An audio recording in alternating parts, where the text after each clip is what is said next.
Hi, this is SSJ Autobot here, bringing you a video review of Transformers the movie Megatron. This is the Leader class version of Megatron, and there is a Voyager class version, but I definitely recommend getting this one just solely because of the much more detail and just the overall size in the figure itself. As you can see, the primary colors here are gray, black, blue, and some little gold. And as far as color goes, it's not a very attractive looking figure, but I really don't look at color much in my figures, so I don't mind it. The thing I do mind about this figure is just the annoying lights and sound gimmick. It's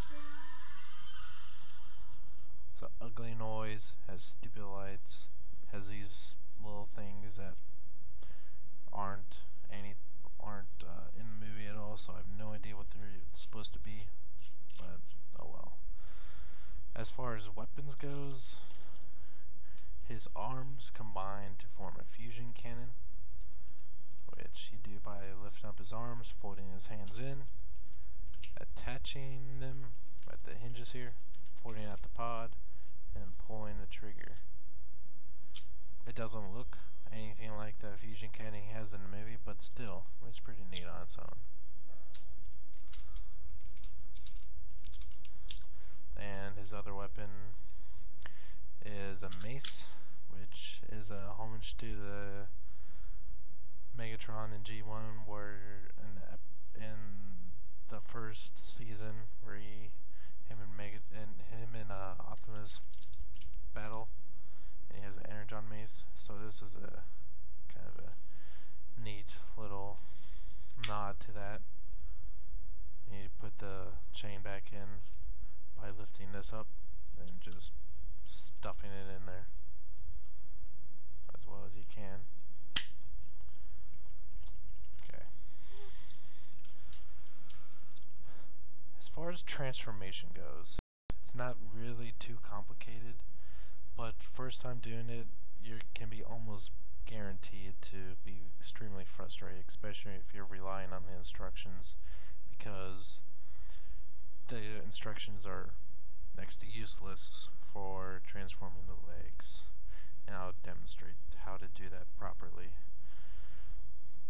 And one thing I do want to note about this figure is that while the articulation is great, especially in the fingers and hands, except for the head.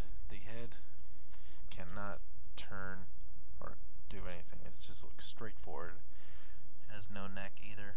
It just attaches straight to the torso.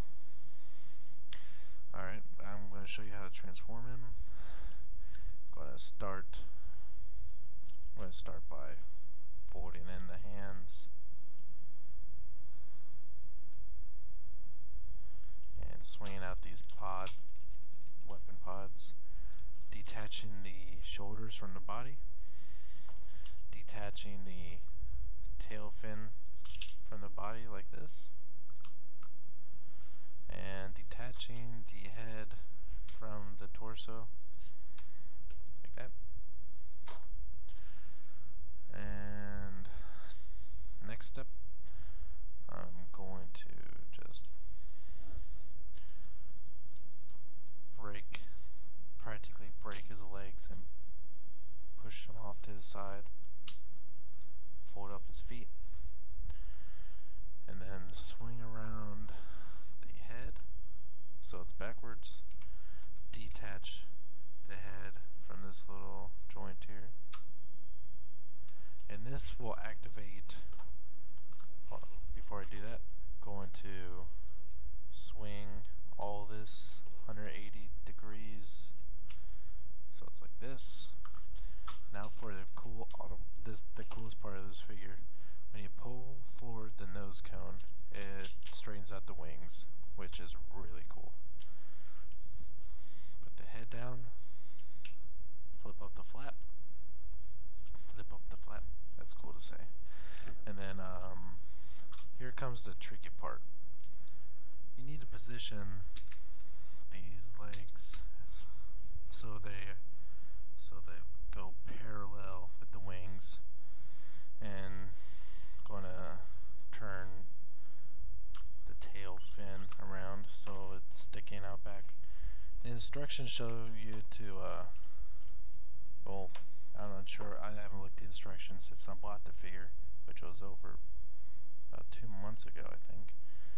So the way I do it is I leave this unattached, because normally in jet mode it'll be like this.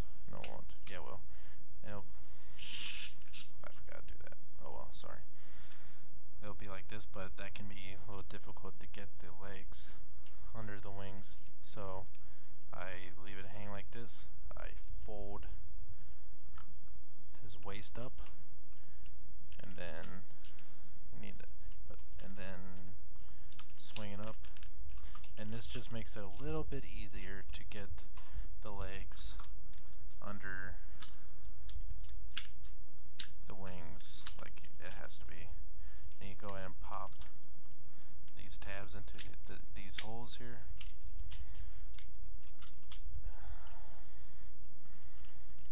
Straighten everything out. And then you attach the arms here, making sure that the wheels are down, and extend the cone.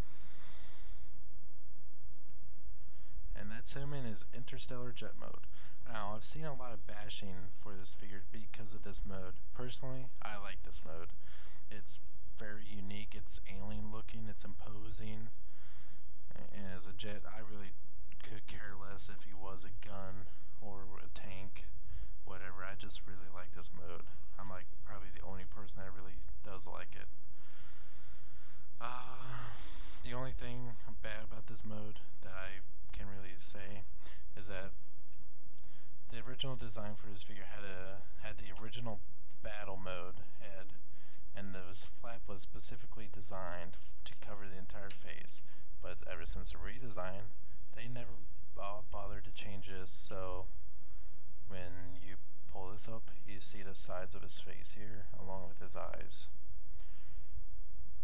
Okay, for this mode, I'm going to give it a 7 out of 5, mainly because of the whole flap thingy, and that the other part would be just there's not much to do with this toy in this mode.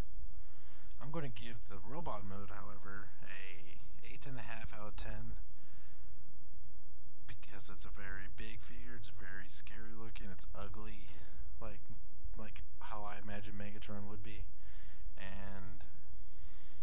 but the bad parts of it, it's just that the head's not posable at all. The color is pretty plain on it, as an icy blue, which I don't quite get, but I don't mind. But the thing that irritates me the most is a stupid noise. That doesn't sound anything like how I imagine Megatron would be in the toy. It doesn't sound anything like Agent Smith. I would even much rather have it say Mr. Prime than this. But I would only recommend this figure if you're really looking for a definitive version of Megatron from the movie, and if you're willing to spend the cash for it, because this figure can be expensive for cheap people.